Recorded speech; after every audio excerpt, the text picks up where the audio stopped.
early 2016 is when I was part of the Wave 1 developers.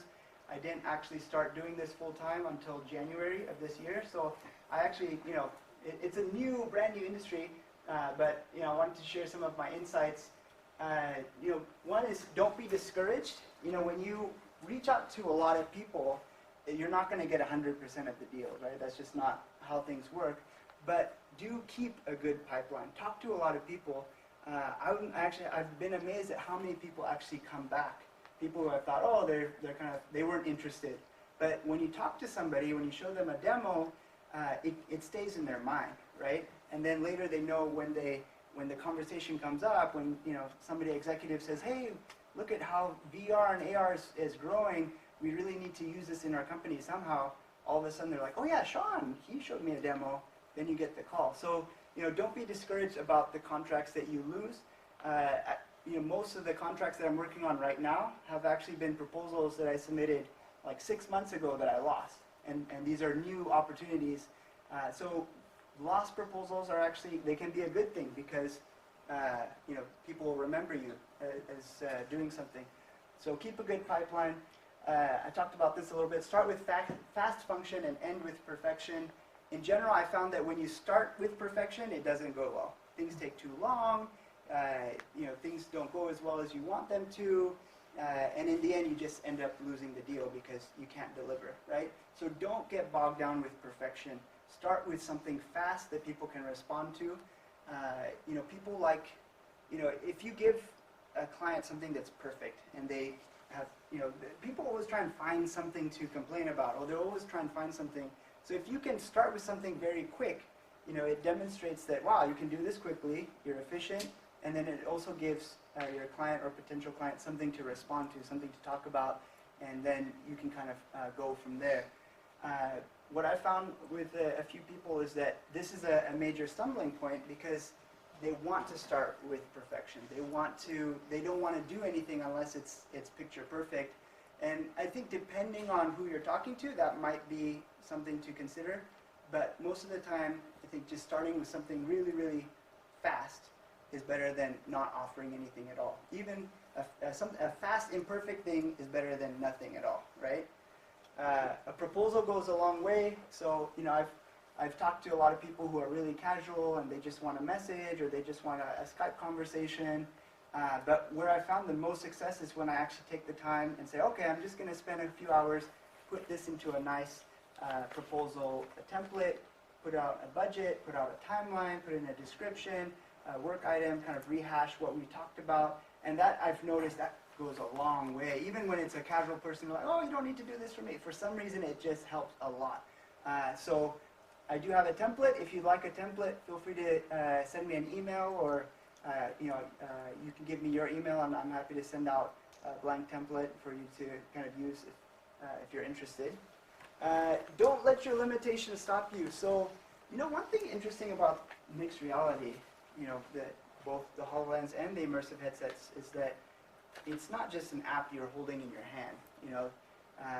You've got audio engineering problems, you've got visual problems, you've got 3D artist problems, you've got coding and developer problems, you've got UI, UX problem. That's a huge one. It's like, how do I interact with this thing? I don't want a keyboard. I don't want to have to go like this with my head, So you've got all these different things to think about.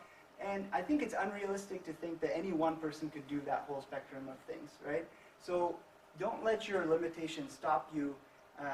If you think, wow, I just can't do this. I can't do the AI part. I have no AI experience. Or I can't do, the audio part. Don't leverage resources. There's a lot of people, for example, in this group, there's a huge HoloLens community. There's a huge community online. Take advantage of those resources. Don't let that be kind of a stopping point. When you're talking to clients, don't say, oh, I can't do this part of it, so let's leave this out. No, include everything in. Have a conversation, have a plan for how you're going to secure those resources, but don't let that be a stumbling block. And then, of course, share your work. So this is actually a painful point. We were talking about this a little bit earlier with somebody. I've seen a lot of good mixed reality apps and a lot of good HoloLens apps, but I've talked to a lot more people. I don't know what the numbers are, but I wouldn't be surprised if 3/4 of all really good experiences have never seen the light of day because they're under NDA, or they can't be shared, or they're sensitive, or their clients don't want it out in the public. So that's really sad because there's a lot of really cool stuff happening that we've never seen. It never sees the light of day. So as much as possible from the very beginning, talk about sharing your work. I always talk about this with my clients, and sometimes they're a little skeptical, but I always try and think of a way to, hey, can I at least share a version of it, that's kind of, taking out some of the sensitive data, or can I share, this, or make a video on it? And it's great because it allows people to discover you. It allows you to kind of get your name out there. I'm actually surprised how many people find me just on YouTube. They're like, hey, you made that, buildings application. Can you make that for this? I'm like, yeah. Then it kind of gets the conversation going. So share your work. That definitely, it leads to more work. I think. Yes. Any questions? Yeah. So I love all this, and I think it's a really great and needed overview and kind of clear sight about how to actually do something in this industry.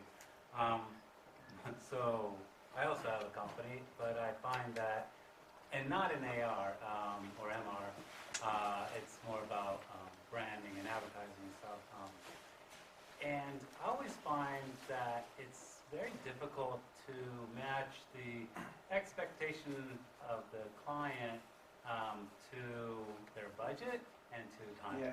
Yeah. And so how much of that are you experiencing, and do you have any tips on, like? That's definitely, so that's kind of like the Upwork I was telling you. Some people have just unrealistic expectations. I think just if you can make everything really clear in your proposal, I think that goes a long way. There's been a few times where I've had to go back to the proposal, and they'd be like, oh, you said you were going to do this. I'm like, no, in my proposal I said I was only going to do this. And I've actually had to tweak the way I do proposals over time and make it more and more specific because, clients do come back with a lot of things. One strategy that I've noticed works is when you include in your proposal for doing extra things, so splitting stuff out into a menu. I'll say, hey, I'll do this for you, but if you want this feature added, it's going to be this much more. If you want this feature added, it's going to be this much more. And kind of think of the whole picture. Think of a really awesome app, but then split it up into menus. And most of the time, they'll only be able to afford the basic, but then they'll know, hey, the app could do so much more. And they'll be like, hey, can you add A, B, and F to the app? And I'm like, sure, So that's one way to do it. But I'd say, in general, client expectations, I think that's a hard one no matter what industry you're in.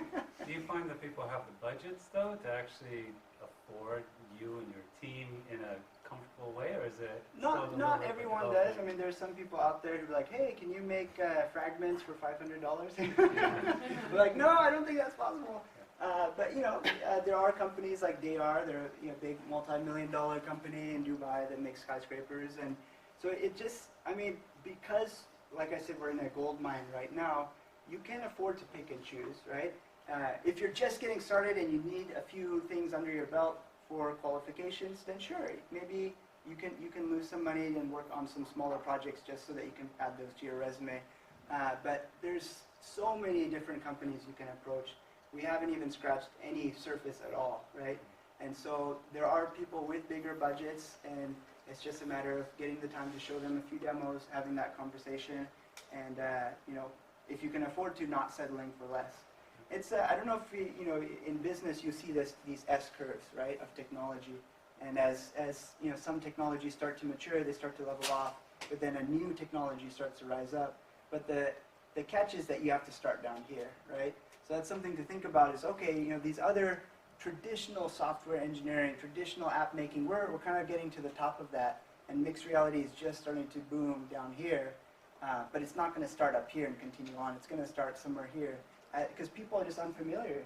They don't know the value. They rely on us to tell them what the value is. They don't know. A lot of people, you'd be surprised, they think it's a toy. They think it's a game. I'm like, actually, no, it's not a game. I mean, you can do games on it, and that's not a bad thing at all. But yeah, it's kind of setting that expectation and being picky with your clients, and just kind of making sure you target the right people. But yeah, I mean, so in general, as far as companies, some companies might not be able to afford, having a team work on an app. But you can always, I guess so this is where I disagree with some people. You know, my sense is you can always simplify an app way down and make it really inexpensive. That's minimal effort. And some people say, no, you shouldn't do that. You should have a very nice standard and make things look really nice. And I don't know. I think that to grow the mixed reality future, you have to have really nice apps, but you also have to have accessible apps that people can actually afford, even if it's a little ugly. So I found success in both of those thinkings. How much have you been able to use voice as a substitute for user interaction features? And second, what does your tennis app do? Okay, yeah. So voice is key, actually, I would say. You know, using the pointer is really tedious for people. They don't like doing this, and for some reason it's really hard to communicate. So, you know, as much as possible, I use voice in all my applications for menu items, for selecting things, for even in the tennis application. Tennis is great because, so what the tennis application does is you've got a coach and a student. It's a shared holographic experience, and the coach is able to place several targets around the tennis court, and the students can see where those targets are